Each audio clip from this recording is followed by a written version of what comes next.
Hi, நான் உங்க மருத்துவ தோழி டாக்டர் சுகீஜா, MS Obstetric and Gynecology and Fertility Specialist, Crown Clinic, Mugalivakkam. So நம்ம இன்னைக்கு பார்க்க போற டாபிக் என்ன பார்த்தீங்கன்னா, எல்லாரும் பேசிட்டு இருக்க டாபிக் தாங்க HMPV வைரஸ் பத்தி. ஆமாங்க. ஸோ எல்லாமே லாஸ்ட் டைம் சைனால வந்த கோவிட்னால ஃபினான்ஷியலா சரி, எமோஷனலா சரி, நம்ம ரொம்பவே அஃபெக்ட் ஆயிருக்கோம்.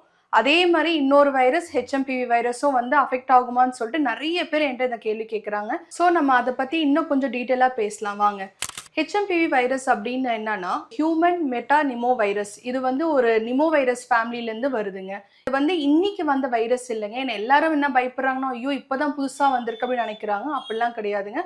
ஆல்ரெடி இந்த 2001லயே இந்த வைரஸ் வந்து ரிப்போர்ட் ஆகிருக்கு நெதர்லாண்ட்ஸில். அந்த வைரஸ் அப்பலேருந்தே இருக்குதாங்க. இன்னைக்கு வந்து நம்ம சைனால அஃபெக்ட் ஆகிறதுனால நிறைய பேர் அதை பற்றி ரொம்பவே பயந்துட்டு இருக்காங்க. ஸோ அந்த மாதிரிலாம் பயப்பட வேணாம். இது என்ன பண்ணும் அப்படின்னு பார்த்தீங்கன்னா, இது யூஸ்வலாக வந்து HMPV வைரஸ் வந்து ஒரு சிங்கிள் ஸ்டாண்டர்ட் RNA வைரஸ்.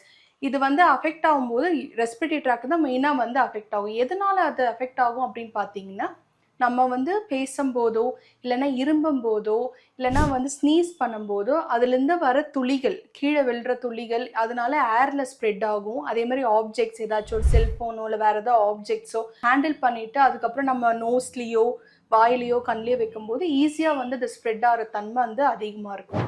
இது என்ன பண்ணும் மெயினாக அப்படின்னு பார்த்தீங்கன்னா, நம்ம மூக்குலேயும் நம்ம சுவாசிக்க குழாயிலும் போயிட்டு ஒட்டிட்டு அதுலேருந்து இன்ஃபெக்ஷன் வந்து காஸ் ஆகும். இது இன்குபேஷன் பீரியட் அப்படின்னு சொல்லுவாங்க. இது இன்குபேஷன் பீரியட் அப்படின்னா நம்மளுக்கு வந்து சைன்ஸ் அண்ட் சிம்டம்ஸ் நம்ம இன்ஃபெக்ட் ஆகி நம்ம தெரியும் அப்படின்னு பார்த்தீங்கன்னா 3 to 6 days ஆகுங்க. அப்போ தான் உங்களுக்கு இந்த சைன்ஸ் அண்ட் சிம்டம்ஸ் வெளியே தெரியும்.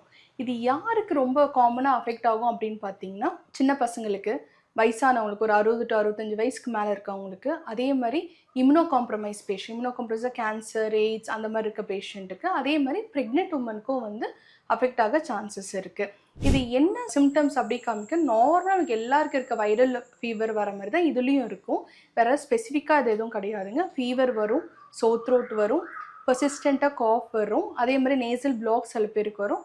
ரொம்ப ரேராக வந்து பார்த்திங்கன்னா வாமிட்டிங் இருக்கலாம், லூஸ் ஸ்டூல்ஸ் இருக்கலாம், ரேஷஸ் இருக்கலாம். ரொம்ப அஃபெக்ட் ஆகிறவங்களுக்கு என்ன ஆகும் அப்படின்னு பார்த்தீங்கன்னா, நம்மளுக்கு ப்ராங்கைட்டிஸ், ப்ராங்கியோலைட்டிஸ், இல்லைன்னா ஆஸ்மா வந்து ரொம்ப அப்படியே சிவியர் ஆகும், இல்லைன்னா வந்து COPD அந்த மாதிரி ஸ்டேஜில் இருக்கும்.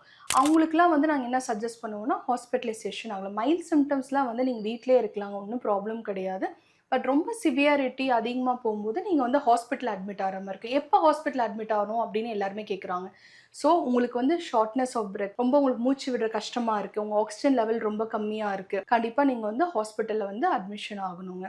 இது எப்படி வந்து கண்டுபிடிக்கலாம் அப்படின்னு பார்த்தீங்கன்னா, ரேப்பிட் ஆன்டிஜன் டெஸ்ட்டுன்னு சொல்லுவாங்க. அதே மாதிரி RT-PCR. நீங்கள் ஆல்ரெடி எல்லாருமே வந்து கண்டிப்பாக கோவிட் டைமில் நம்ம இந்த டெஸ்ட் பண்ணியிருப்போம். ஸோ சிம்லர் தாங்க, அதே மாதிரி டெஸ்ட்டு தான் வந்து இதுலேயும் நம்ம பண்ண போகிறோம். சிவியாரிட்டி எப்படி பார்ப்போம்னா, நம்ம செஸ்ட் எக்ஸ்ரே இல்லை CT what ever doctor suggesting அதுக்கேற்ற மாதிரி நம்ம பண்ணுவோம். இதுக்கு என்ன ட்ரீட்மெண்ட் அப்படின்னு பார்த்தீங்கன்னா, இது ஆன்டிபாக்டீரியல் டேப்லெட்ஸ் எடுக்கலாமா அப்படின்னு கேட்டிங்கன்னா கிடையாதுங்க. Because it's a viral infection. இது ஆன்டிபயோட்டிக் எடுக்கிறதுனால நம்மளுக்கு எந்த இதுவும் கிடையாது.